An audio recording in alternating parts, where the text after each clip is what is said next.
ladies and gentlemen. I want to welcome everybody today. Uh, it is it's an unspoken privilege to tell an unspoken story, an untold story.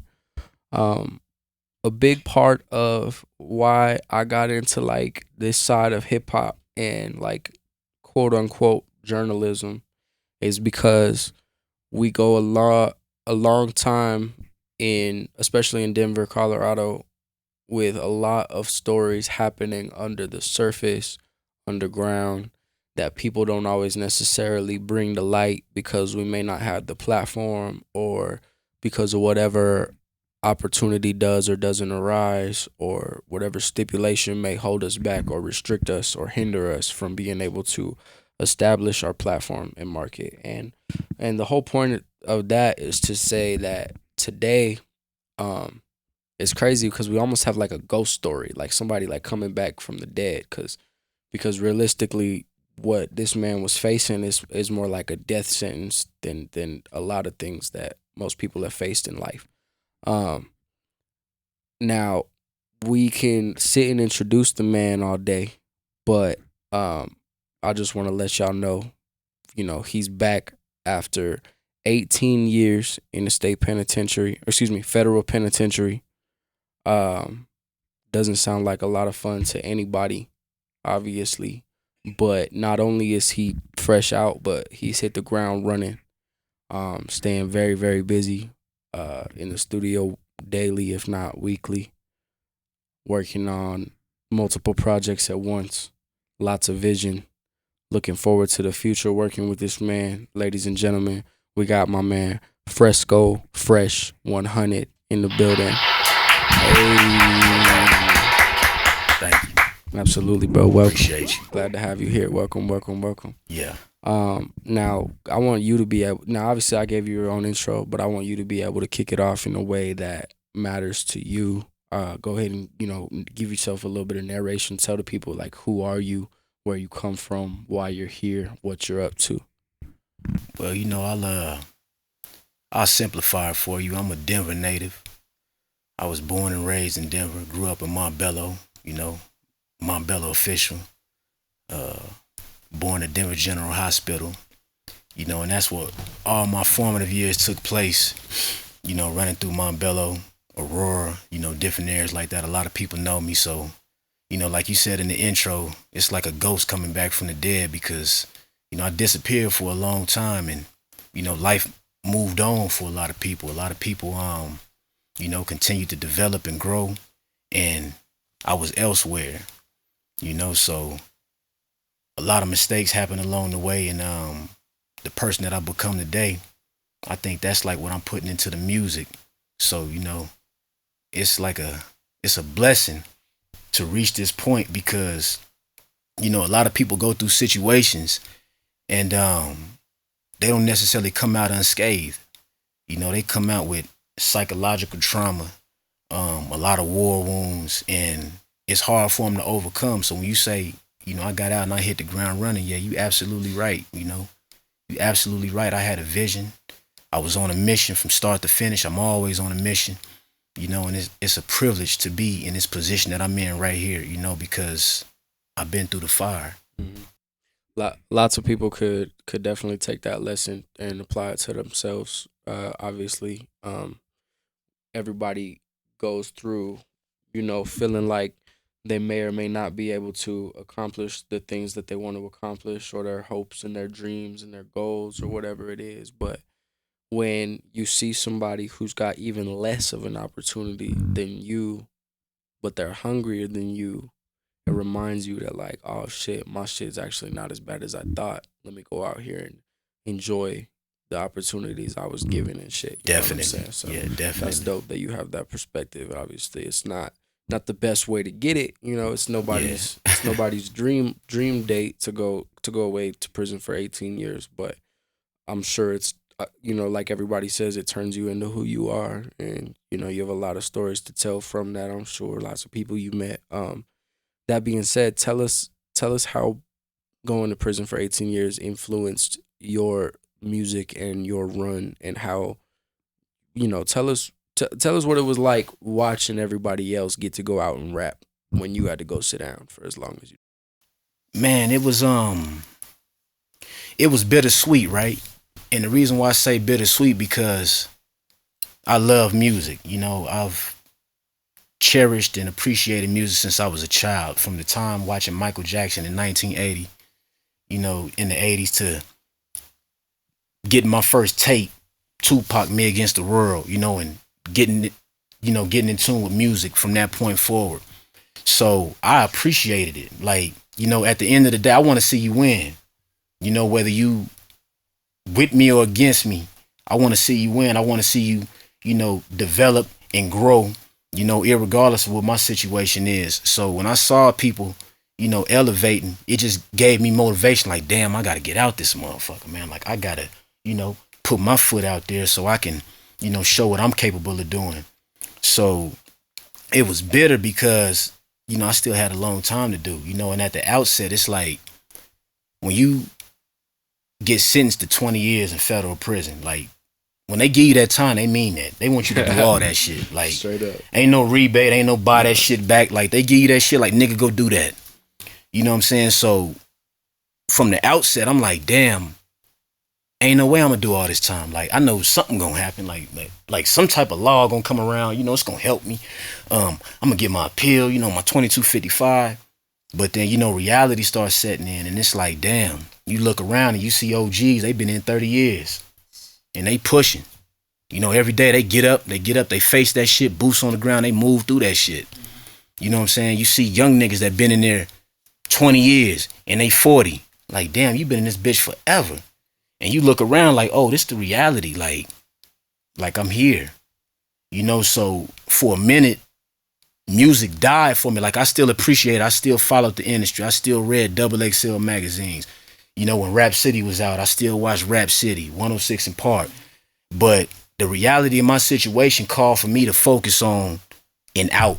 And for a man in prison, that out is law librarian. I mean, unless you're a rat, you know what I'm saying? Unless you pick an alternative course, like, man, I'm gonna try to get out on somebody else.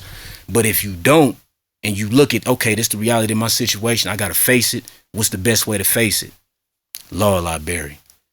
Go get some knowledge. Learn the circumstances of my situation. Better myself along the way. And then, you know, hopefully I can get out the situation. Apply it to the outside world. Exactly. Now speaking of the outside world,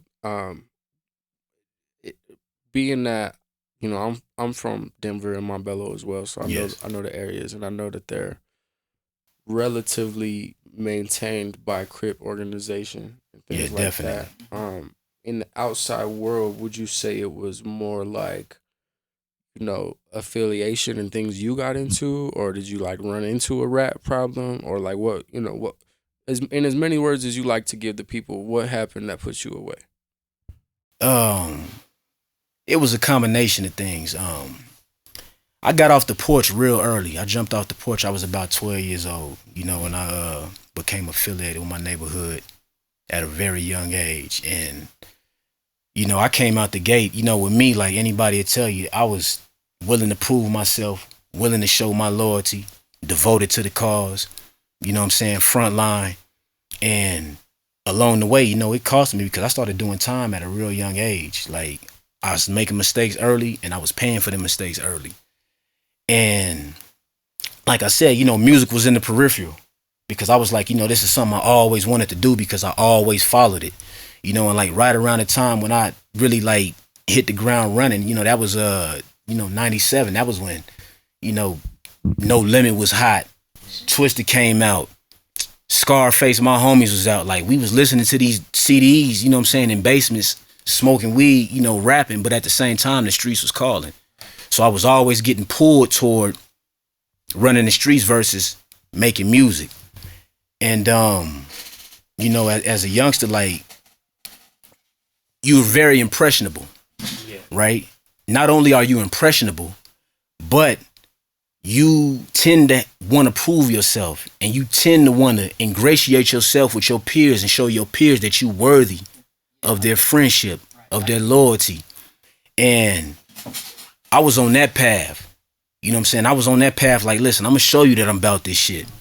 I'm gonna show you that I'm active. I'm gonna show you that I'm with the business. And like I said, it costs because I continually bumped my head. I continually made them same mistakes. And I continually suffered. You know what I'm saying? In my formative years. So that neighborhood, like, it's near and dear to my heart. Like, you know what's crazy is that we talking about Montbello, MNLD, they pioneers. I salute them all, love them all, respect the movement, been following the movement. That same time, if you ever heard about the purple tape, I was running them streets when the purple tape was out. We used to go to Crown Market to get the purple tape, nigga, and everybody in the hood was bumping the purple tape, nigga, and if you wasn't bumping the purple tape, nigga, you wasn't from the hood. And that's before it was Z-Mart, ladies and gentlemen. Yeah, exactly. You little like, kids don't know. Yeah. Yeah, for real. Like, they had gas pumps at that motherfucker back then. Yeah. Shit has been hot. Yeah, for real. You know, we used to go there and get Garcia Vegas, nigga, 50 cent. Get a Black and Mild, 50 cent. Nigga, we going to the No Name Park. Nigga, we gonna shoot some dice. We gonna listen to the homies. And that's what it is, you know. So, like I said, shout out to MNLD. Pioneers, just like, you know, the homies from 4-6, you know, Bad Trip, P-Lo, you know, all the homies that I grew up with, like I told you, they played a role in my formative years. And all of those things were ingredients to my character because, you know, everybody like to use that term, get it from the mud. Like, man, we was really in the mud, man. We was really down there trying to come up. You know what I'm saying? And you had young homies. I was 12, 13. Like the individuals I'm talking about, they 15, 16. And then it's, you know, a generation above them, 18, 19. And we all out there just trying to figure it out. You know, and some of us made it, some of us didn't, some of us fell short, you know. Some of us got a lot of time and probably ain't never getting out.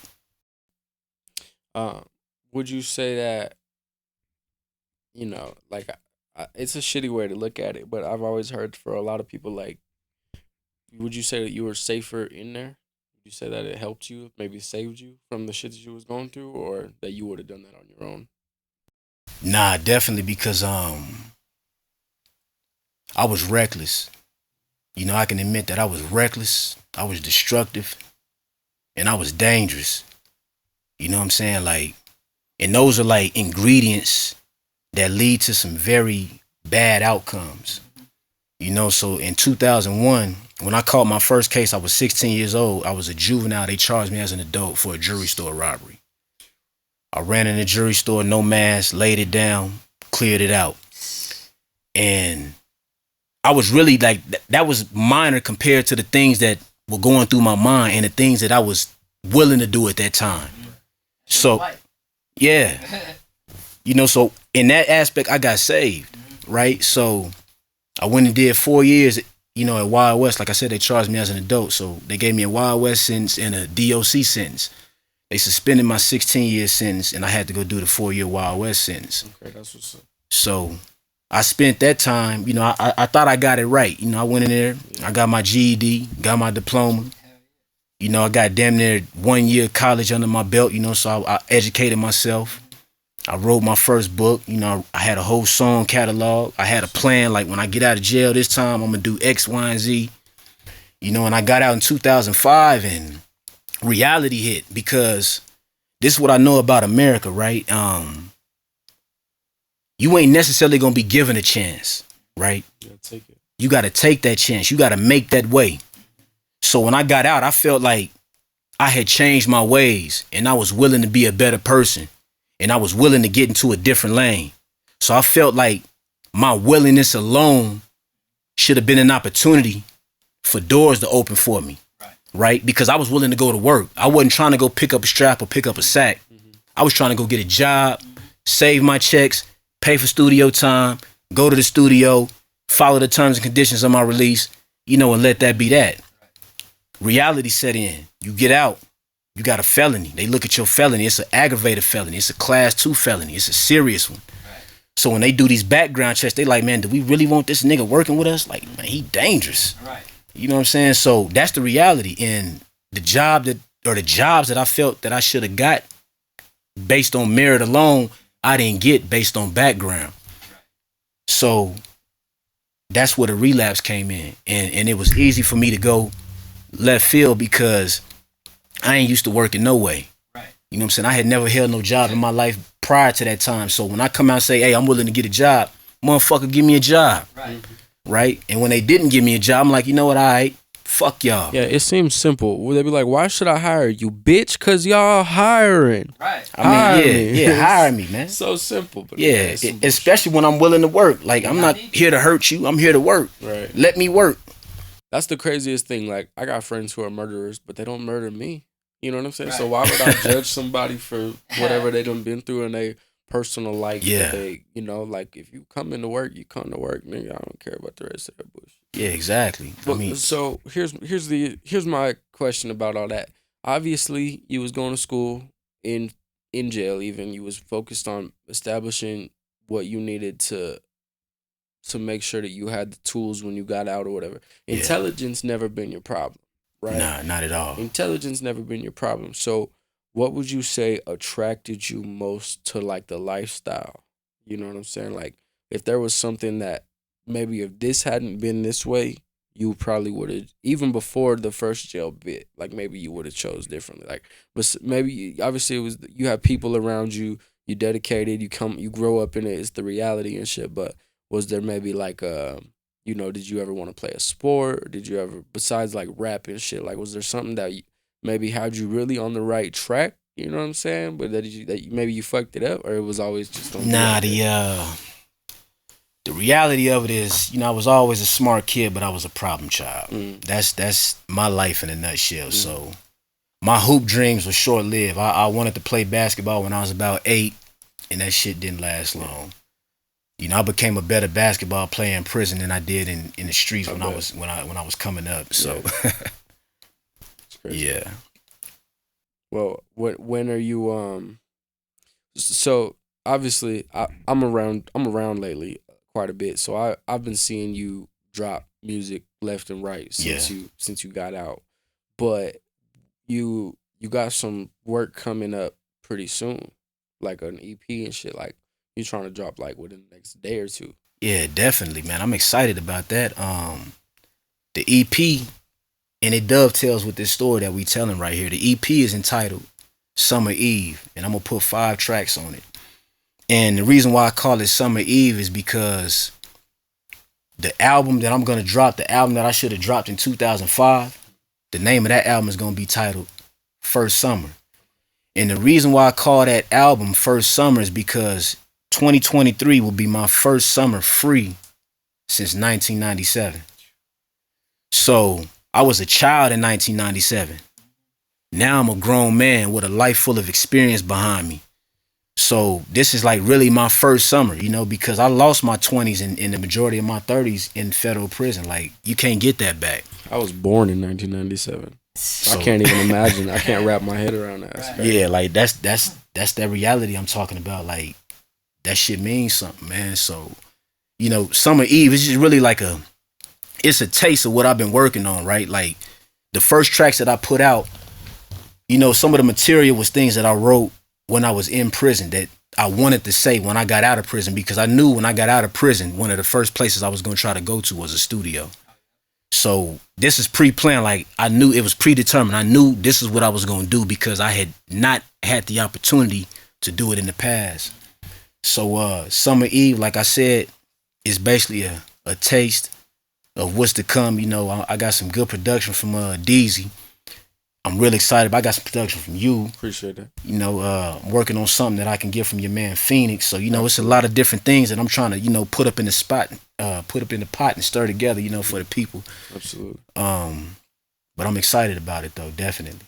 Now, so you got out, found producers, you got to work in the studio. Have you put together, like, any ideas for, like, visuals, videos? Do you know what you want to do as far as that? Yeah, I definitely got some ideas, right? And I think what it is in your mind, right, when you put together a record, you like say, okay, this is the visual, and this is how I want the people to respond to it. Mm-hmm. But, like I was telling one of my partners, I said, man, what I want to do is I want to get out and I want to build me a catalog. And when I build that catalog, right, I want to make sure that I put together a bunch of good music, a bunch of good material, and the people gonna tell me what they like. And I feel like that will set the stage for what type of visual I may need.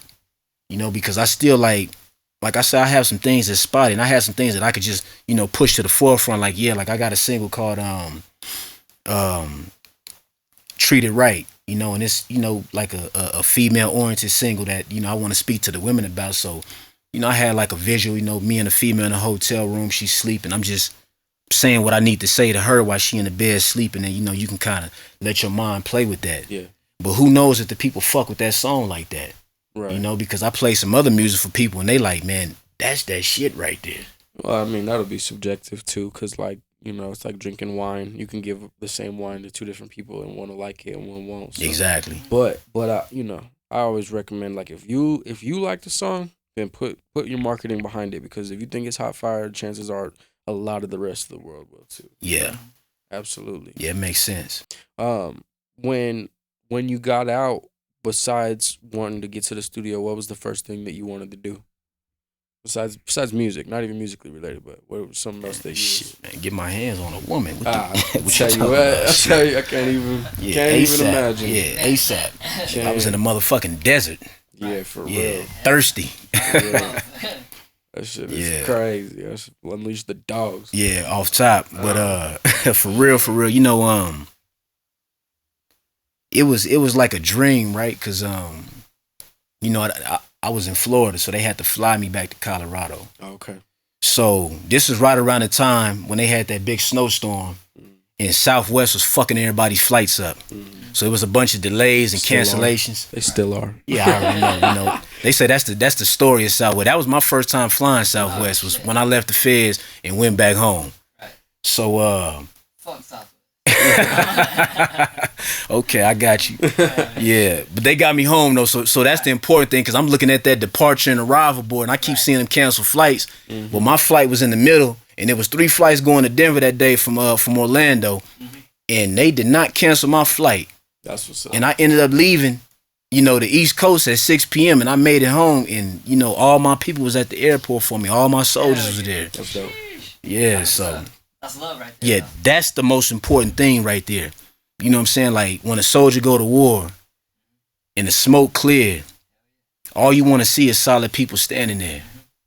You know what I'm saying? You don't want to see sometimey people have, you know, 1 foot in, 1 foot out people. You want to see the people there like, nigga, we with you. We love you. We want to see you succeed. And when I got to that airport, that's who was there for me. Yeah, that part is critical, not the sometimey people. And honestly, like, I'm going to say this maybe in my own defense, but, like, it's easy to become a sometimey person for sometimey people. So if you feel like people might be sometimey towards you, yeah, maybe it's because you're sometimey. And right there, I'll interject. Yeah. And the reason why I will interject is because when you put your feet in them streets, you know what I'm saying, and everybody speak about a code, right? And everybody speak about how they want solid people around them, and how they want niggas with integrity, and how they want niggas with honor, right? I promise you, I brought that to the table. Yep. I never betrayed that. Facts. I promise you, ain't a nigga in the street that I ever came up with can come tell you that I stabbed him in the back and be telling you the truth. Can't no nigga come and tell you that I betrayed him, that I stole from him, that I fucked this girl, that I disrespected his mama. You see what I'm saying? Loyalty, right? So, yeah, that's loyalty. That's all I know. And that's what I was bringing to the table. So I expect only what I give. And I gave all that, bro. You know what I'm saying? Every scenario I found myself in, I was solid, bro. I played fair. You know what I'm saying? So when you say sometimey people, that's a response to a sometimey personality. Occasionally, sometimes. Okay, yeah, occasionally. Yeah. Nah, sometimes people just don't be built like that. Yeah. I feel the same way. Because, like, me personally, I know, like, I would like to think that I'm a very consistent person. Yeah. Shit. But when it's like, you know, I'm the type of person, I answer the phone, right? So if my jail homie called me, I'm answering the phone. Yeah. And this is not even from a street perspective or nothing. But fact of the matter is if I set you up for an opportunity, you come home, boom, and then you don't jump on the opportunity. Yeah.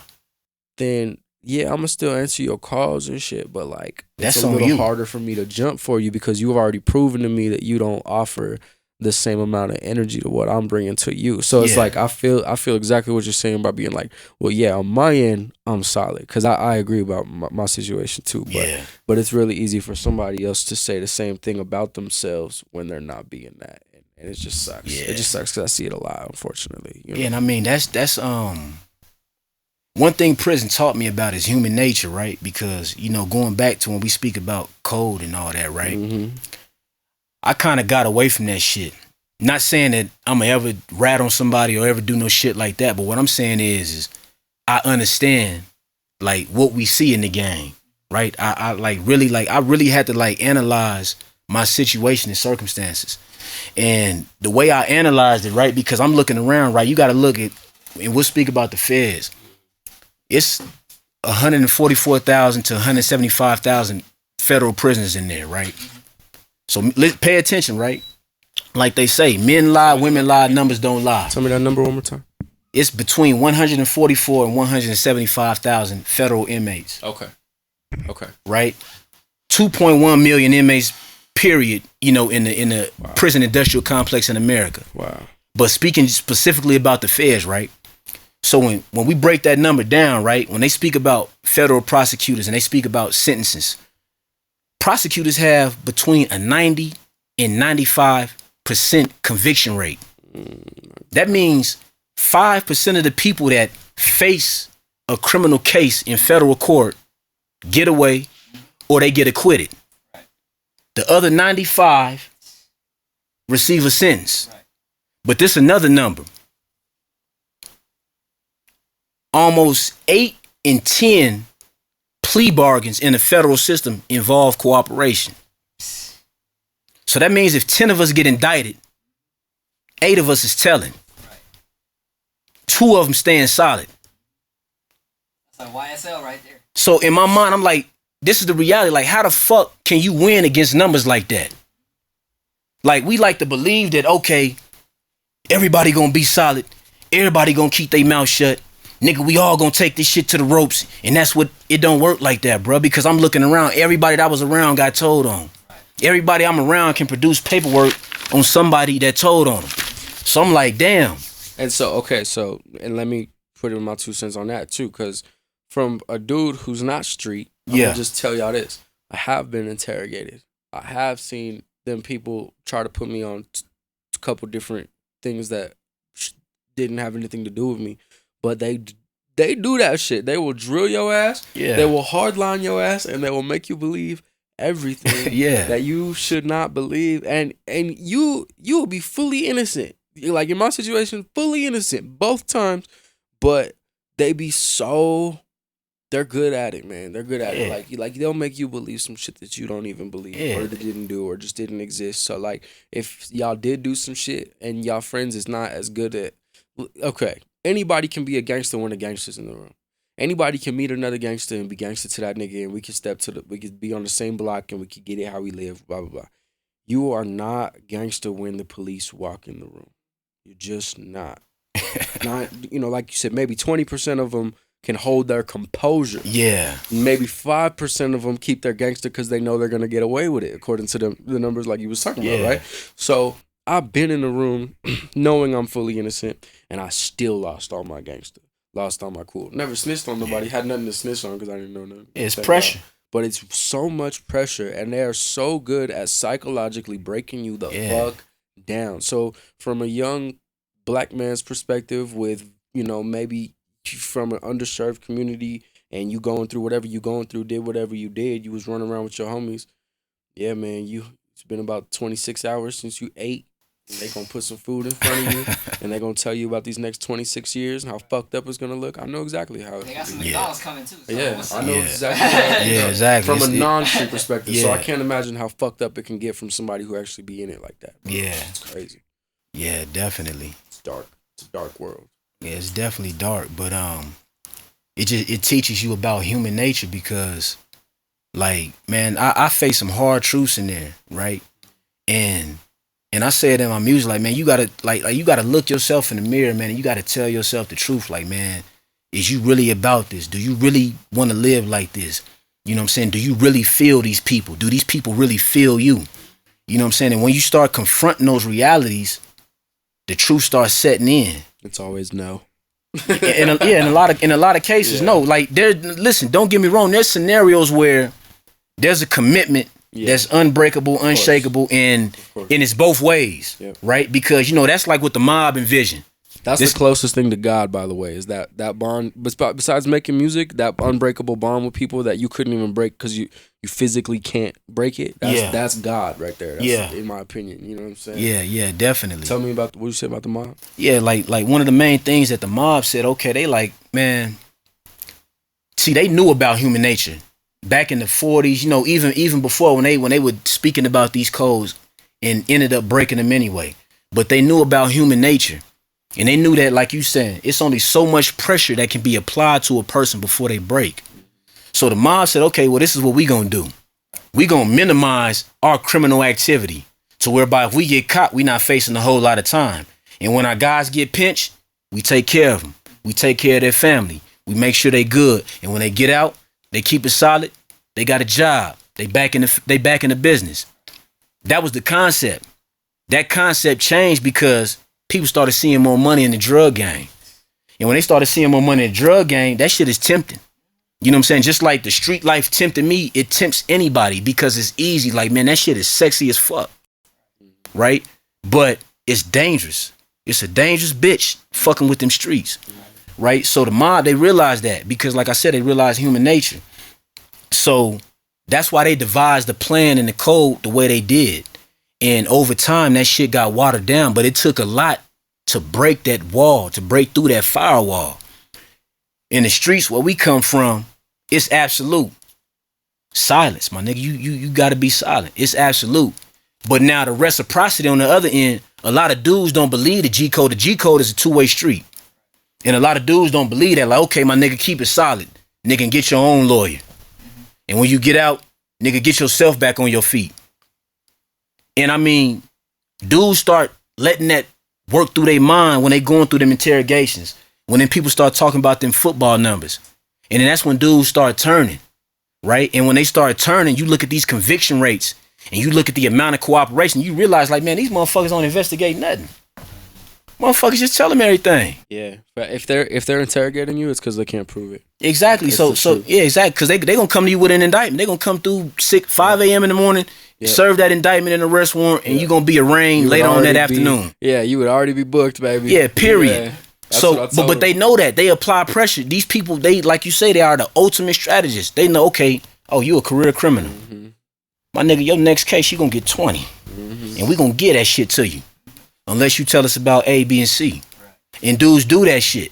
Because dudes look like, man, if you standing in front of a frying pan, are you gonna jump in there and fry yourself? Or you gonna push this motherfucker next to you like, nigga, you fry? Right. The majority of people do it. Not saying it's right, but I understand psychologically that's human nature. So now when I'm working my way through prison, working my way back to society, I realize like, bro, we was living a lie. We live in a lie because that's not feasible for me to expect this dude over here to abide by this shit. Especially when I've seen it time and time again, motherfuckers always turn. Like I've never seen shit solid. Like motherfuckers always turn. And that's human nature. So that's what made me start transitioning my life and my mind frame while I was in prison before I even got out. Like, bro, I can't do this again. Like I'm not gonna be a pawn in a bitch nigga's game ever again. Like, because that's what a bitch nigga do. Like, okay, I put work in with you, but the moment we get caught, nigga, you the sacrifice. And we talk like it don't work like that. So in my mind, I'm like, okay, I can't be a part of that no more. I can't be a victim of that. Cause now instead of being a gangster, instead of being solid, I'm a victim. Like what part of the game is that? First. So that's when I started detaching myself and really telling myself them truths. That reality. What age were you when you think that happened? Shit, to be honest with you, I knew that from the time that the feds came and got me because of how they came and got me. Like, I knew that.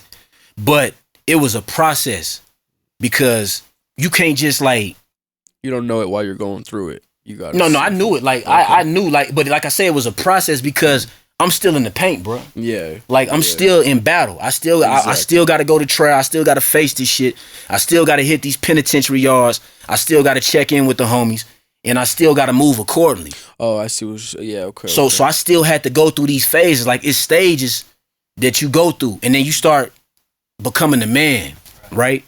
You start becoming a man, and you start realizing, like, damn, before I could be anything else, I got to be a man. Before I can be a gangster, before I can be a thug, whatever label you want to attach to yourself, you realize that you got to be a man. And then what does it mean to be a man? I think that even comes over being like a Mr. Nice Guy or a snitch or any of those other things too, because everybody want to be like, you know, grown men, we all get to the point where we contemplate, yeah, we need to be a man before we be a thug, before we be a gangster, before we be a rapper. You niggas need to be men before you choose to be a snitch too. You need to be a man before you choose to go and bitch up when you go to the pen, because you've been thugging all your life and now you go to the pen and you're Mr. Nice Guy. You need to choose to be a man the day you walk into that penitentiary, if not before, because there's so many, you know, like you know, you shed your gangster, right? But you can't just alternatively bitch up because you shed your gangster, right? You got to learn to find that man as a middle balance, you know. Exactly. And so I feel you. It's important to make, you know, to try to move, like you said, move accordingly. Make sure you respect it along the way. You know what I'm saying? But also stay the fuck out of trouble. Exactly. You know what I'm saying? Mind your fucking business. Yeah, on God. And that's the easiest way. Just, you know, try to shake everybody's hand if they shake it, and if they ain't shaking your hand, just stay up out their way. And, yeah. You know what I'm saying? And then you really like you put yourself in the mind, like, cause prison is dangerous, right? And you know, them tough niggas, they get it too. Like nobody's above getting it. Right. You know, so you got to have a certain balance of being man and being humble, but not being bitch. And like, it's a balancing act, you know, because like I say, tough niggas get it, you know, so you got to like put yourself in a position where you're not offensive to nobody else and you're not a target. And I did that successfully for 8. Like I went to prison. I was a baby, bro. I got indicted when I was 20 years old, right? I got indicted when I was 20. I was at trial when I was 21, right? But hold on. Let me give you some perspective. Not only was I at trial when I was 21, but I represented myself when I was 21. Because I was in such a fucked up position, right? My position was so fucked up, right? Because they wouldn't let me take a deal without telling, right? And I still had 2 people on my case, 2 suspects that were on my case that was still free. And they wouldn't let me take no deal without cooperating. So I was forced to trial. Not only that, I had that suspended sentence I was telling you about.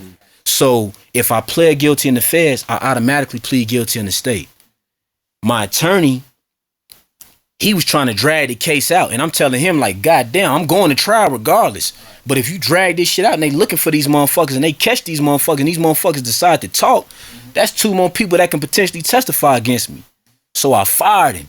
And I took a crash course in law, right? And this like a true story, because this really like culminates to how the rest of my bid turned out. So I took a crash course in law, right? And I learned how to do a trial. And I swear on my mama's soul, I love my mama.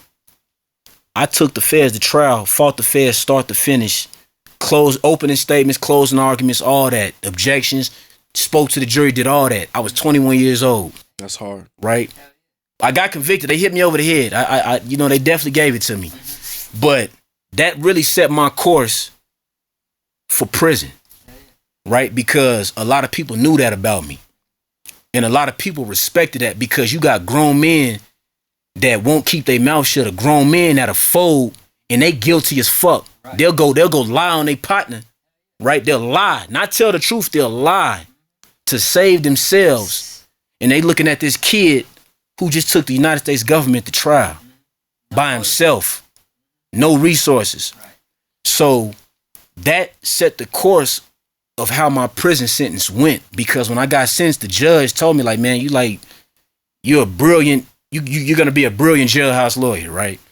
So I didn't immediately go into law. I didn't immediately go into litigate nobody else's case. That's got to be a fucked up feeling as a judge to be like, yeah, this nigga's smart, but I got to send his ass. I got to pack him away 20 years. Yeah, hey, listen, true story, man. Like, right in that, I got the sentencing train. I'll show you right now. The judge said that on page 32, right? He said that, like, man, we see a great waste of potential, but you'll potentially be a great jailhouse lawyer.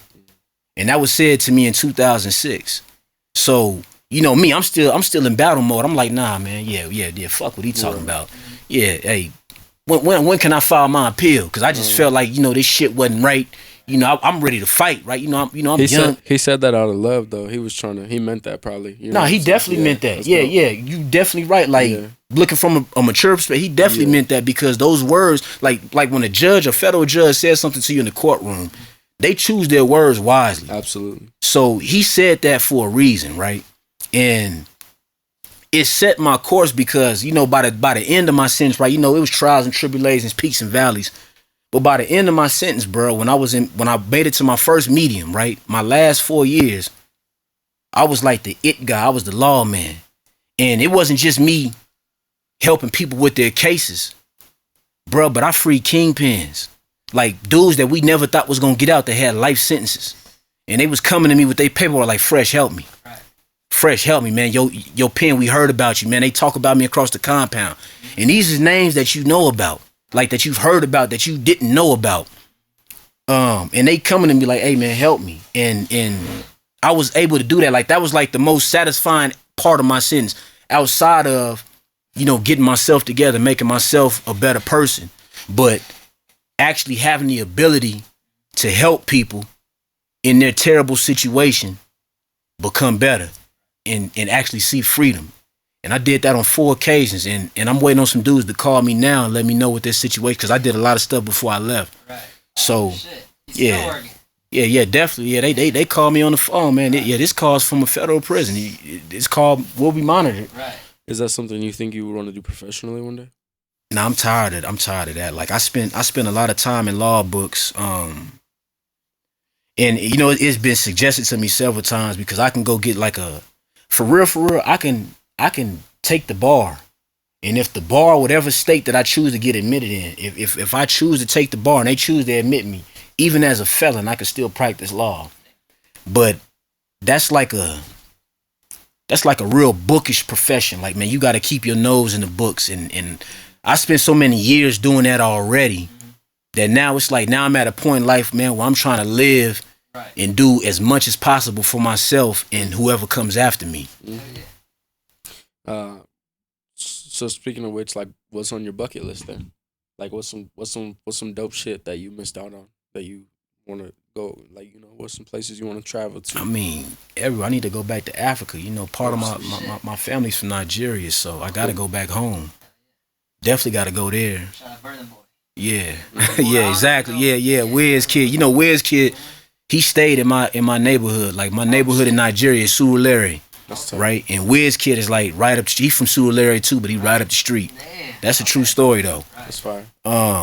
But you know, my partner, like I told you, my partner that I freed, he in the DR right now. He just got home. Cause you know he had to go through the deportation process. You know, they had to deport his ass. Damn. Yeah, he was out there for vacation. Nah, hell nah. But it's like a vacation when you in the DR though. Right. Yeah, it's like every day a vacation. Right. Yeah, but my man though, he out there, man, Ralph. He was 23 in on 20. I mean, excuse me, 23 in on life. Damn. Oh shit. You know what I'm saying? So life got taken off. Got a date. Got home. So I got to go to the DR, man. I got to see my man on the other side. That was you that got him on there? Yeah, I got him out. Ooh, fuck. Right? Okay, I see. Yeah, hell yeah. So, you know. I'm hit up if I get a case. Shit. Fresh. Yeah, they called me. Yeah, they called me Johnny Cochran on some real shit. I was the Johnny Cochran in the flesh, man. They like, man, if can't nobody else do it, he can do it. That's some crazy shit. That's some shit to be called. Yeah, for real. You gotta get with the music shit though. Yeah, see, I'm devoting my pen to other activities now, right? What kind of music was you listening to when you got locked up? Like, what was you into back then? Shit, the soundtrack. 05, 07? Nah, 05. So I'm gonna tell you my soundtrack, right? Right. And I'm gonna tell you in order of importance, right? So in order of importance, my soundtrack in 2005, the Jacker, the Jack artist. Rest in peace. Man, rest in peace, Jack. That album right there, like I still bump that album in 2023 like I was bumping in 2005. That shit's still not, right? So Jack, top of the list. One of my partners went to the A before everybody was even on Jeezy. Before everybody was even talking about Jeezy. That nigga had Streets Is Watching and had Come Shop With Me. See, everybody know Jeezy from DJ Drama, Streets Is Watching, Gangsta Grill. They really wasn't hip to Jeezy, Come Shop With Me. They wasn't really hip to 22s or better. You feel me? So we was knocking 22s or better and all that other Jeezy shit before niggas really got hip to it. Right? So Jeezy number 2. I was still stuck on Hove, man. I was still stuck on the Black Album in Volume 3. Constant rotation. Then my nigga Rich the Factor. Shout out to Rich.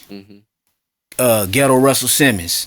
KC Colosso, yeah. Denver Colosso, yeah. I think Rich the Factor be out here. Yeah, that nigga be out here. He be out here in the hood fucking with Montbello niggas, man. Man, people in the industry, right? This is what I used to tell dudes in the feds, right? Because a lot of people don't know about Denver, right? So I want to talk about my city because I love my city, right? You was in Florida. Yeah, I was in. That's where I started out at. I started out at Florence, but I've been all over. I was in Louisiana.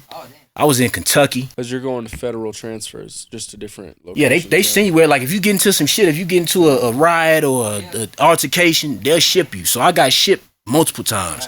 I've been everywhere. I've been to Atlanta. I've been to Carolina. I was in Carolina in 2009 when they was bumping Nip. Oh, shit. Like, niggas didn't even know who Nip was. Man, they was in Carolina at Durham at UNC, the college radio station. They was bumping Nipsey Hussle. Oh, shit. Like, we was bumping Nipsey on the radio in 09, right? So, like I said, speaking about, you know, my city, our city, the city we share, the city we love. I used to tell dudes, like, man, y'all sleep, man. Like, yeah, y'all from New York, y'all from LA, y'all from Texas and all that other stuff, you know, salute. Right? But man, we from Denver, my nigga. You know what I'm saying? And when niggas come out there, they fuck with my niggas. Like, niggas I know, niggas I grew up with. They come to the city to fuck with them. Right? And I was proud of that. You know what I'm saying? So when niggas talk about Fresh in the Fed, they gonna say, Fresh from Denver? They gonna automatically attach that label to my name. Like, yeah, Fresh from Denver? Yeah, I fuck with that nigga. That's a good nigga, man. I promise you.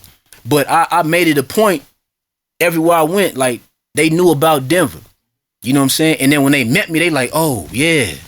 Man, I'm gonna have to go out there. Yeah, because I'm repping. They're like, man, you a cool motherfucker. And that's like that's how you network in the feds. You meet people from different areas and you grow bonds and you grow connections and you grow likes and dislikes. Like, man, I don't really like them niggas from over there because them niggas is crazy. But them niggas over there, them some cool niggas. I'll get out and I'll go fuck with them niggas. Right? So I heard that a lot. And then, like, when I got to Florida, it was some dudes from Fort Lauderdale and Palm Beach. They heard that I pulled up and I was from Denver. Bruh, and they ran across the compound. They was like, nigga, you from Denver?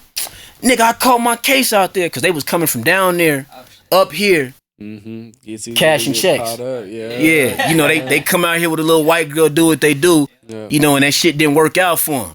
But they love the city, though. You know what I'm saying? That warmed my heart to hear that, like, okay, y'all fuck with the city, okay? And it was genuine. You know what I'm saying? And it was like that everywhere I went, whether I was in Louisiana, you know what I'm saying, down there with boys from New Orleans, Shreveport, you know what I'm saying? When we was bumping Kevin Gates on the radio, you know, before he even really took off. Like, they had his shit on spin in Alexandria constantly. You know what I'm saying? So I was able to form bonds and connections with dudes from different areas and, like, get a culture, you know, like, get a cultural background with me that I brought back home. And I don't know, I guess maybe you could hear it in my music a little bit. Like, somebody told me I don't sound like no typical Denver nigga. But I've been here all my life. I just moved around a little bit, you know, due to my circumstances. What would you say is your least favorite prison you've been to? All of them, man. Fuck every single one of them. Can't rank them? Yeah, can't rank them because, I mean, like, just the thing, right? You'll never be satisfied being in prison, right? Because you got some spots that you hear about that are better than others for their own reasons, right? We ain't gonna get into that, right? And those are like dream places for people to be confined at. Like, man, I would rather do my time there. I would rather go over there. Man, I would rather be in South Carolina. You know what I'm saying? So dudes, because, you know, word of mouth, people know what's what. And I just never got to hit those spots because when I came in, my security level was super high. So I'm next door to ADX. Like, man, I wasn't that motherfucking dangerous. I just acting like that. But I was there. You know what I'm saying? I spent a lot of time in United States penitentiaries, and it's 3 main levels that they house males at, right? Like, I'm never gonna make it to a camp. A lot of dudes I know would never make it to a federal prison camp. Most dudes start out at United States penitentiaries. And the distinction between the United States penitentiary and all the others is that it's a wall, 6 gun towers, 2 barbed wire fences, and then 2 trucks with ARs in them. So the amount of security that is devoted to those institutions because of the caliber of criminal that are there is higher than any other institutional level. When you get to a medium, what's up? I said they got y'all boys locked in. Yeah, like we locked in for real. Like I say, behind a wall. Like, even if you dig past one of them, shit. Yeah, and that's exactly how it goes. Like, it's a few dudes that got out the window, got over the wall, and then they stuck in between no man's land and 2 barbed wire fences with a whole bunch of chicken wire, and then on top of that, a truck. You might not remember this, but that's like the motherfucker in Kung Fu Panda. They got the villain on behind 40 different concrete walls, and that nigga still break out. Yeah, but see, this is real life. Like yeah, they got. See, and that's the thing, right? I said that on what I say that on? I said that on Stan. Tower with a rifle on top and people man them. Mm-hmm. See, some institutions, right? Like whether it's at the state level or otherwise, like they'll have towers around the prison. But they don't have guards in there. Man, in them penitentiaries and the feds, if they got a tower, it's somebody in there. Oh yeah, they trigger. And they got a stick. Right. And they trying to bust on you ASAP. Right. If you get into a scuffle in the yard and it looks like you got a knife, they gonna bust on you. They looking for a reason. Yeah, they looking for a reason, and they authorized to kill you. Right. Right. So that right there, like that's like a burden in itself that you got to deal with because shit can go down on the yard. Like you got crazy motherfuckers that we don't give a fuck how many towers is out here. Like if it's time to go down, it's going down out here. All right. You know what I'm saying? It's crazy though. Well, so is there? Okay, so there's no great prison to be at, but like what? You know, me and Kuya, we some nice young boys from Denver. We don't be trapping too hard. We try to stay out of trouble. What's the food like in all the prisons around all the U.S.? Now, does it ever get any better? Nah, see this the thing, right? This the thing. Okay, y'all remember that movie Goodfellas? Yeah. All right, so you remember that scene in the movie where Polly and Polly. Yeah, exactly. They were all in a joint. You know what I'm saying? They running in bread and cooking in the cell and all that. Right. That's real life, right? And around that time, that was when the feds was super sweet. It didn't matter where you went. You know, you could wear your own jumpsuit. You could walk around money in your pocket. They had porno magazines. You can get porno pictures through the mail. Like, it was all kind of shit going. You could buy fresh fruits and vegetables. It's fed. Like, it's supposed to be more, like, it's more relaxed in some ways. But see, the thing about the feds is, like, you got to understand that the Federal Bureau of Prisons is under the umbrella of the United States government. So whenever you got a budgetary issue within the United States government, the prisons are where they're going to slash the budget at. Right?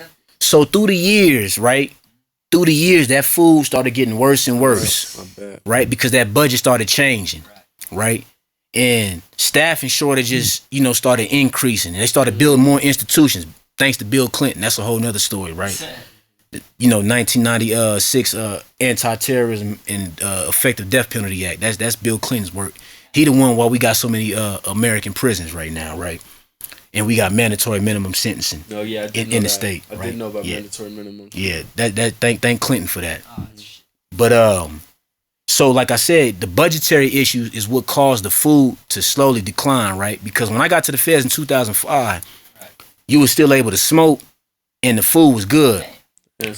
So they were taking shit away from you even worse. Exactly. They were phasing things out. Like by the time I got there, like the feds, like it's true. It's a true story that, every Thanksgiving they give you turkey. Every Christmas they gonna give you a Cornish hen, like a full Cornish hen to yourself. For New Year's, everybody get a steak and shrimp. Like that's like tradition in the feds. That sounds like my childhood. Yeah, but that shit don't happen no more. Like and I'm gonna tell you why it don't happen no more. Right, but the thing about it is, like, when I first got to the system, Florence, Colorado had the reputation for the best food in the BOP. Oh shit. And dudes in the BOP wanted to come to Florence just based on the food. Because Florence had 4 institutions. They had the ADX, they had the USP, the FCI, and the camp. Okay. Right?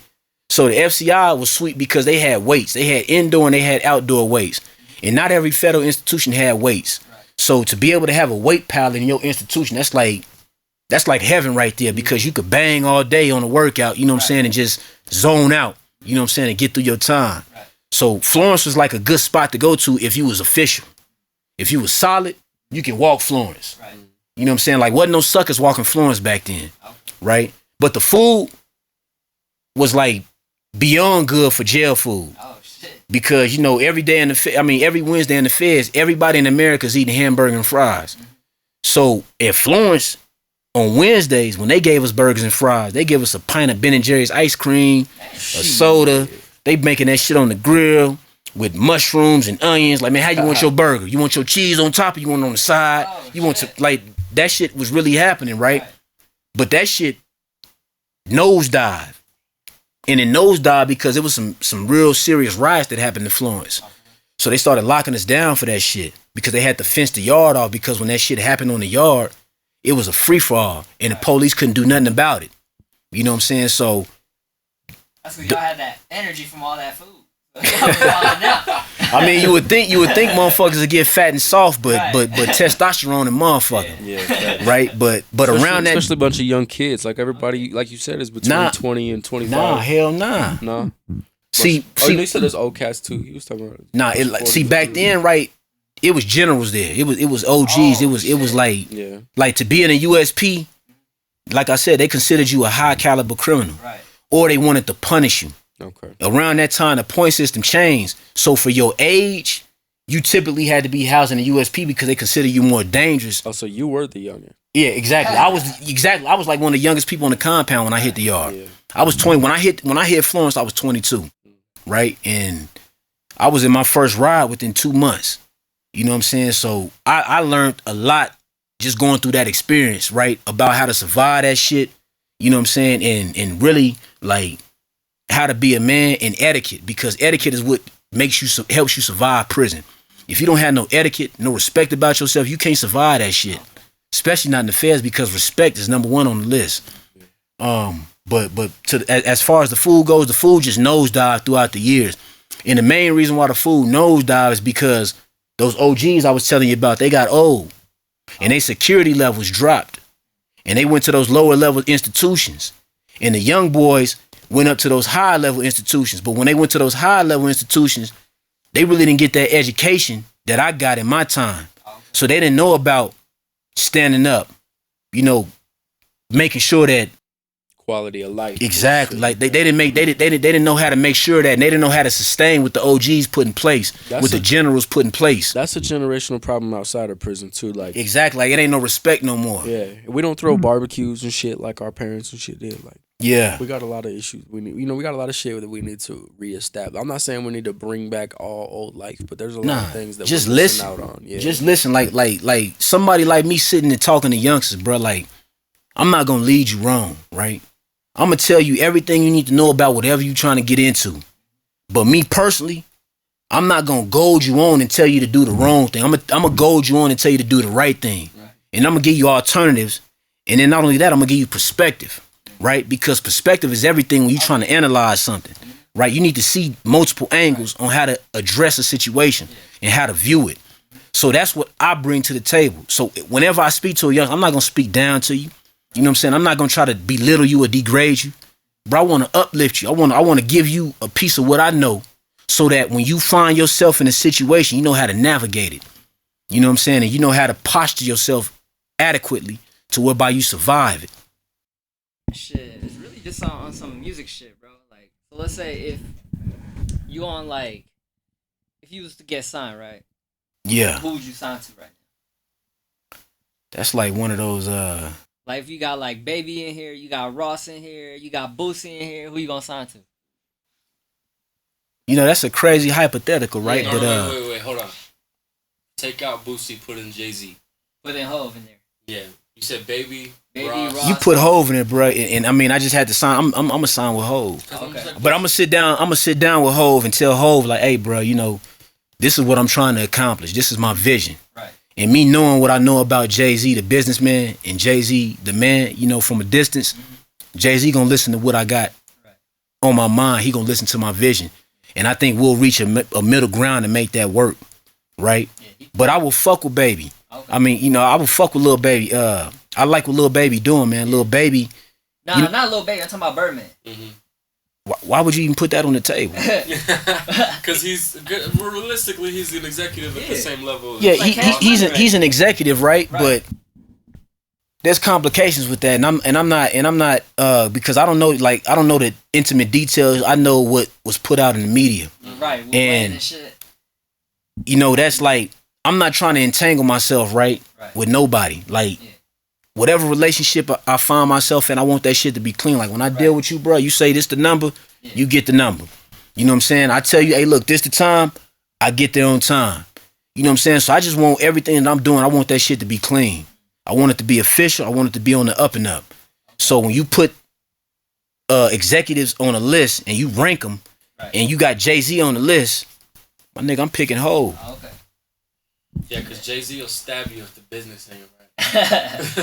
He'll run up. I mean, maybe that's not true. I mean, sorry, Lance. I'm just trying to advance my quotes. I ain't making you the butt of my jokes. Poor Un. Who knows who stabbed Un? Un says it wasn't Hov, though. Yeah. And Hov says, I don't know. Probably wouldn't. But I just feel like it's important to see somebody that could get your perspective of what you want. You know what I mean? Yeah, I definitely. feel like if they don't get your vision, like how they gonna? But see, I think this the thing, right? Because this is how I'm approaching it, right? Like I told you about 2005, going out feeling like my merit alone and expectation. I signed myself, bro. I got my own label, right? I got my own LLC.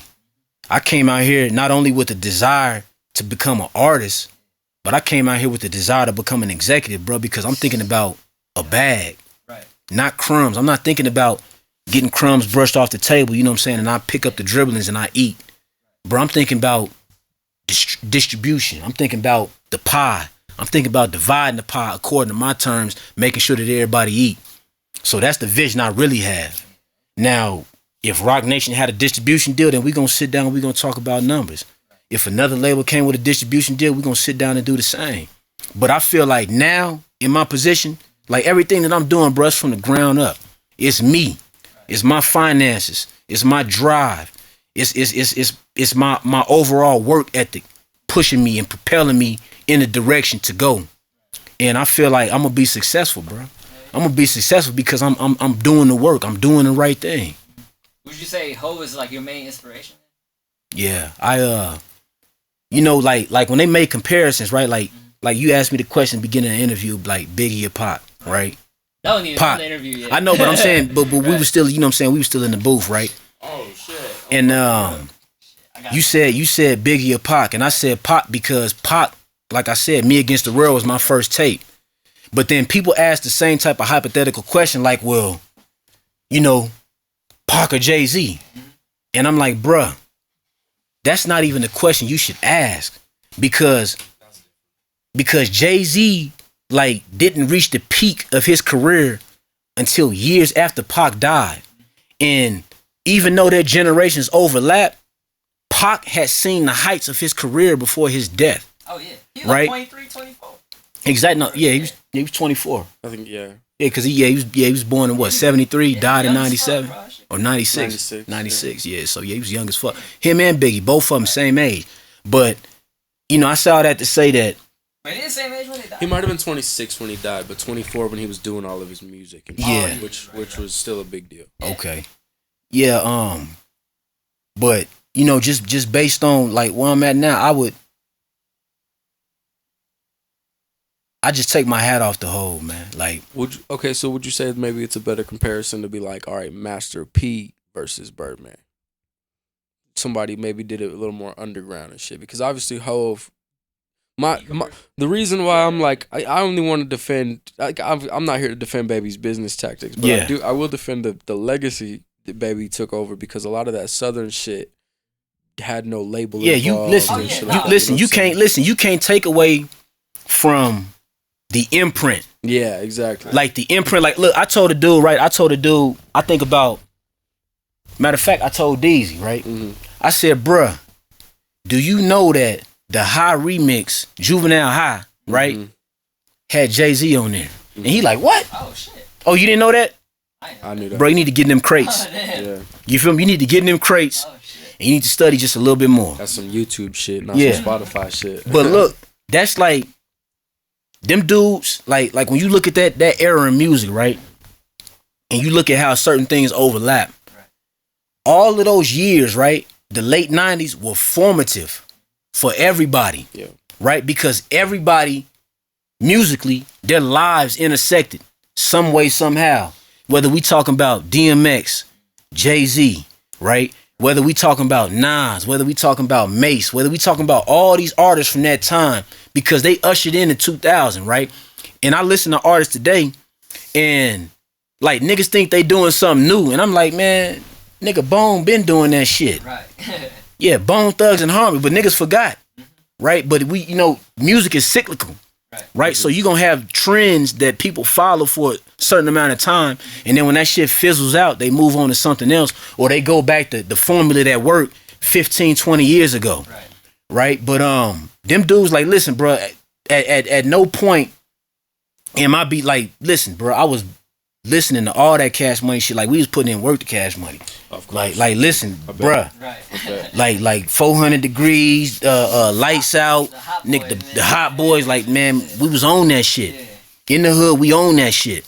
You know what I'm saying? Like, if you wasn't bumping that shit, my nigga, you wasn't bumping nothing. Shit's hard to avoid. In the Midwest out here, especially, it was hard to avoid. Between that and like Dipset and like Nelly. Like, See, I miss Dipset, right? But Nelly, we like, see, with Nelly, right? Don't tell me you miss Nelly, bro. No, we didn't miss. Okay, Nah, I'm I didn't miss. saying, See, the like, thing oh, about shit. Nelly, right, is that Nelly was so recognizable, right, Mhm. and so prevalent during his time commercial. that it's just like whenever Nelly had some shit out, you heard it and Yeah. you liked it some way, somehow. Even if you really didn't fuck with it, you fuck with it. Right. And see, for us, that's like what Lil Wayne ended up being, which is why like it's hard to forget like the Cash Money. See, shit. I just wish I would have grew a little. See, like I got to watch Lil Wayne from the beginning yeah, Wait, to that's where he okay. is now. Yeah. yeah, Like certain people, they got Wayne. Like, listen, people got the Wayne when Wayne got nice. Right. exactly. We was fucking with Wayne when Wayne was trying to get nice. Exactly. Right? We was fucking with Lil Wayne, nigga, when nigga Lights Out. Like Lights Out was one of his hardest songs back The then. bling blow and shit like that. We was on that. Like when they was on Baller Blocking. Like everybody wasn't bumping Baller Blocking, nigga. We was in the hood bumping Baller Blocking. Facts. Like we was on that shit. And Lil Wayne, like when I heard Lil Wayne take his turn was when I heard him on that Soldier remix with T.I. and Destiny Child. I'm like, Oh shit. That was probably like what, even as a little kid, it's probably Yeah. the first thing that got my like attention. that's when I was like, damn, Weezy. Right? Then when he did that, right? Then you heard them first couple singles that was on the that's Carter 2. The first couple singles that was on the Carter 1. Oh shit. Listen, when the nigga dropped Go DJ Oh, yeah. and Whoa They bring it back to the bottom of the map. When he dropped that shit right there, I was like, yeah, that nigga turned the corner right there. Right? So then he ushered in the Carter 1. The Carter 1, I'm talking about that shit slapped all the way through, right? All the way through that shit slapped, right? That was another one of the albums that was on my soundtrack list in 05. Absolutely. But when the nigga dropped the first Gangsta Grillz dedication, nigga, when that nigga did the Drop It Like It's Hot remix and the Stilettos remix, the Crime Mob remix, that nigga murdered all that shit, right? And I appreciate that. Right. Birdman brought him to us. Irregardless of whatever happened in their personal lives or their business lives or whatever, bro, we can still love and appreciate that music, and that music gonna play for a very long time. And we just privileged to have an artist like that, grace our ears and show us, a swagger like that. Damn near remixed everything in 05, bro. Yeah. That nigga, he murdered everything in 05. Everything. All the hard shit out in 05, that nigga murdered that shit. Yeah, a remix is just like, here, let me put a verse on your shit. Yeah. Lil Wayne will make a whole That ain't new even song. that ain't even remix no more. Yeah, That's his song. that nigga flipped that shit. Now you like his shit better than the original shit. You Even though the original shit hard as fuck too. Yeah. You would have to Yeah. apologize for even getting on the beat in the first place instead of sending it to Lil Wayne. When You he should got have flooded with Jeezy's verse, bro, or Jeezy's song, I was like, oh shit. Well, Yeah. so with all that being said, who are some youngsters and maybe new people like nowadays that you like more involved? Yeah, and For don't say J. Cole and Kendrick or Drake. Nah, but that's what I'm saying. You got listen, bro. You gotta listen. I can honestly say, right, that it's not too many dudes that I listen to, commercial and underground, that I don't fuck with. Like I find shit that I like from a nigga like what's his name? YNW Melly. Melly, yeah. Yeah, he's That cool. singing shit hard. Yeah, you know what I'm saying? I done found shit from No Cap that I fuck with. I love No cap. A lot of Lil Baby shit I fuck with. Right. Meek, I fuck with. Drake, Kendrick, J. Cole, I fuck with them. Right now, I've been going into crazy. I'm stuck on Nip, right? Because my heart just broken that he gone, right? And I see exactly what he's saying in his music. Like I understand where he coming from. You know what I'm saying? Enough said. Yeah, rest in peace to the Actually, no, genius. he's probably seen it They already. see my tattoo. Everybody know I got my victory lap tattoo. Yeah, man, Rest in peace to the genius. man, rest in peace. You know what I'm saying? But I can fuck with a little bit of everybody, bro. You know what I'm saying? And I'm still surprised. Like I told you, I had Rich the Factor in my playlist in 2005, and Rich the Factor, he's still making quality records till this day. Yeah, he's the man. Niggas from my neighborhood, you know, Young Doe, Jimothy's, all these individuals that still make music, I could still put their shit in the deck and listen to them and respect what they doing. You know what I'm saying? And appreciate it. Because like I say, it's about the music. You know, so when I hear it and I like it, I fuck with it. You was around for the Trues, the Arapaho Trues. I was around for him, yeah. I was definitely around for him. Well, who's the other one? I didn't even heard of that. Maybe you can remember what these fools is called. I can only remember the song, and it's some East Side shit for sure. But I swear it's the hardest shit. 3 real niggas always on the come up. Messing A1 rabbit nigga, hold up like a game of poker. We 3 of a kind. See us everywhere, cause my niggas on the grind, bro. If anybody can tell me which Denver niggas that was, it was so hard, bro. I miss that was my part of my childhood. Yeah, I would have to. I say woof and just ride off. Cough, smoke weed like tax write-offs. Like, nigga, what? Yeah, when Shit was hard. Yeah, when this hit the airways, I'm pretty sure somebody will know me. Tap in, they'll lace you up, right? Hook me up with that one. Yeah, yeah. It's You got any like artists in the city that you be fucking with though, like listening to and shit? Oh yeah, locals. Yeah, like local artists. Yeah, I'm really for real. Be honest with you. I've been focused on a lot of my projects, but I am AP. Okay. Your man, nice. They call him AP. Yeah, they call him AP. Yeah, we had him here a few weeks ago. Yeah, he nice. Shout out the GOAT for real. Yeah, he definitely nice. Denver for sure. Yeah, listen. He's Illinois born, but Denver. He's literally Denver's GOAT right now. Like, yeah, we all have. Nah, I met him up. We were at Native shit about 2 weeks ago. Me, him. I seen Vice up in there. You know, I was in there with my man Snuff, and I got to meet him. You know, and I appreciate it. Like I say, salute. Salute, you know what I'm saying? If you're gonna carry the torch, carry the torch. Yeah. But I just saw a Trev Rich interview last night about what he was talking about on YouTube. I think he was on the Mile High Minute, and you know the details of what he was saying basically is that we should all come aboard and support whoever is carrying that torch and doing it right. Like if you carrying the torch and you doing it right, I mean, like. If we talk about Mile High Saloon, we talk about we love this city, we about this city. Let's lift whoever needs to be lifted up. Let's lift him up. I think we need to use the word. I think we need to use the word torches because it's really not just one person. Yeah, but who knows? I mean, you're right. But typically, like when a city gets on, it's not an explosion of just multiple artists. Absolutely. What happens is he gets on, and then they start looking into the crates, and they start looking around and see, like, man, who else? Like, if this nigga's hard, it got to be 10 more niggas is at least just as hard as him or even harder. And then they start searching. So if it takes, him to kick the door in or whoever to kick the door in, man, kick the door in. Feed your people's torches, and they could light your torch too. Exactly. Absolutely. Exactly. About that. I love being a fan of people. That's why we do Dug Out the Crates as a podcast. Like, I enjoy showing people that like I give a fuck about their story, their music, their history, all of that type of shit, because we lack that severely in Colorado. I don't maybe it's everywhere. Everybody complains about their hometown and shit, but definitely here we lack that. Motherfuckers is scared to be fans. Motherfuckers is always wanting to look like they're the hardest. Check out my link. I'm doing it big. Blah blah blah. Yeah. And honestly, most of us are delusional, and a lot of people got to chill out. When somebody doing it big, you just gotta tell your hat to them. Shake their hand. Shots fired.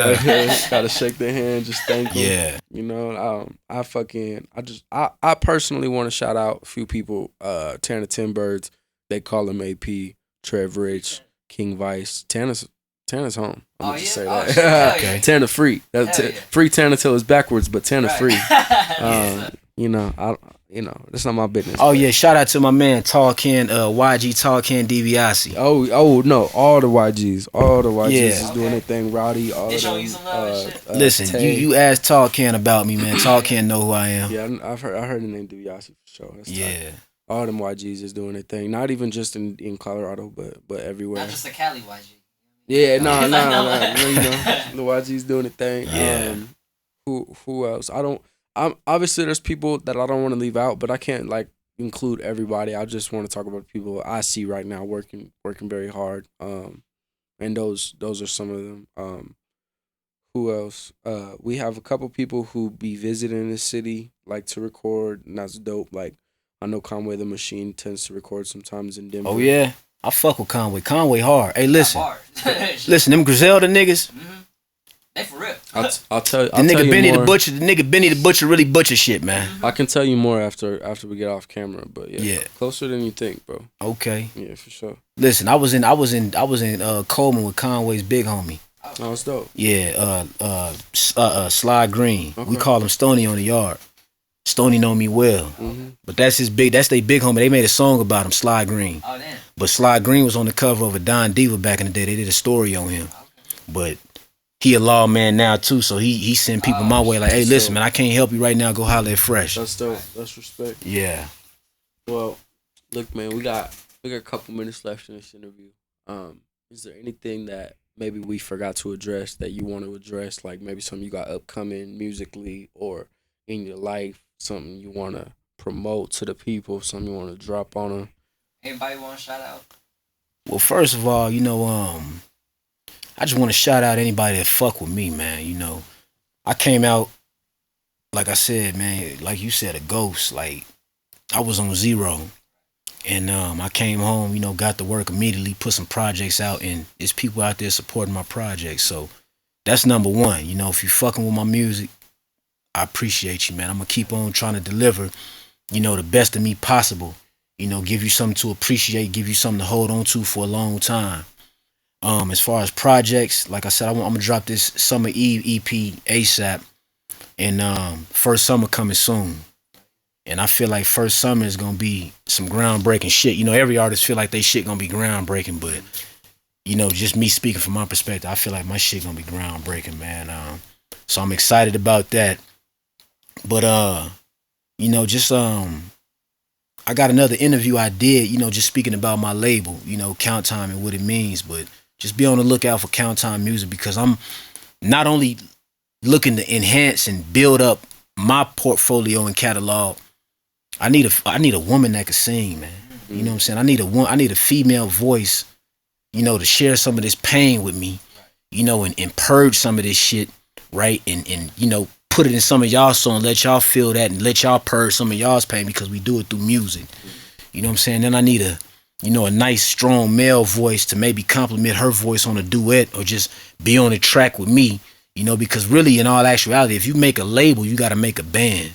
So I'm making a band right now, you know what I'm saying? My own version, in my own way, I'm on some Diddy shit. So I'm making a band right now, man. So this is, I'm everywhere though, bruh. I'm on Facebook, I'm on Instagram, I'm on TikTok. You know what I'm saying? Nowadays, you gotta be on all of them. Yeah, I'm on YouTube, I'm on Snapchat, I'm on all that shit, man. You look for Frescofresh100, I'm there. And if you don't, look for Victory Fresh, Victory FSH. And if you still don't see it, nigga, look for Fresh 100. I'm there. If that's enough for you. But yeah, you know, I just want to build, man. I want to keep building momentum. You know what I'm saying? Keep getting better, because, you know, the more time you spend in the studio with your craft, the better you become. You know, so I just want to be the best possible version of myself that I can be. You know what I'm saying? And then when I do that, I feel like the people will love it.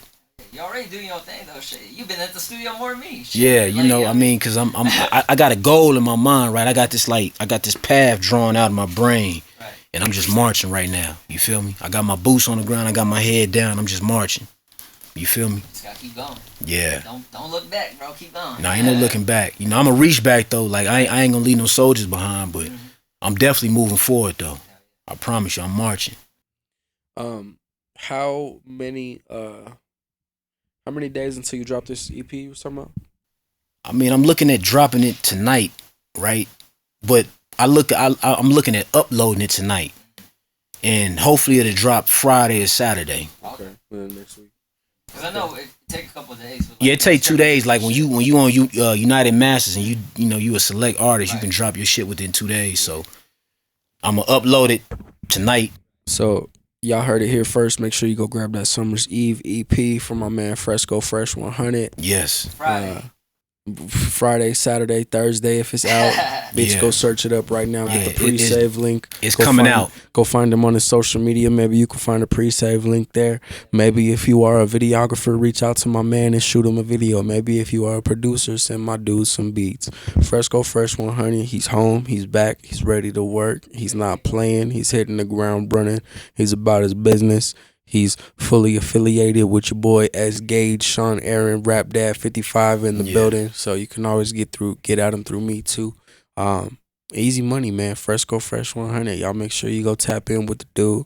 Don't ever take advantage for the opportunities where you have these amazing stories to be told within the city and the community. The hip hop community is seriously lacking in its recording of its legendary, magnanimous culture figures, and I think it's important to make sure that it's documented through stuff like this. So we want to thank Frescofresh100 for sitting down with us today. It's been good. I appreciate you. More than a pleasure, bro. Thank you for having me. Whatever you need, you could always come find it over here. Yeah. For likewise. Yeah. It's a wrap. He can't be stopped by no one. All y'all try but fly, don't know run. All my life I'm trying to run a bag up. All my life I'm trying to run a bag up. Version of me they wanted to see. Version of me they wanted to defeat. I don't wanna feel like the devil could've won. I don't wanna feel like I never had enough. I don't wanna feel like I never got love. And I don't wanna feel like I gotta keep a gun. Cause I don't wanna feel like my mama lost her son. I don't wanna feel all the bag getters, get healthy. Get it all, my nigga, get wealthy. If you want it, then reach it, it's top shelf. It's bespoke, my women be sweet mocha. This is for all the bag getters, get healthy. Get it all, my nigga. Streets tell me stay. I never see the cake. I never see the living I envision every day. I never see estates, just different kind of gates. Places where the women can't be feeling what you say. Streets tell me stay. I never see the cake. I never see the living I envision every day. I never see estates, just different kind of gates. Places where the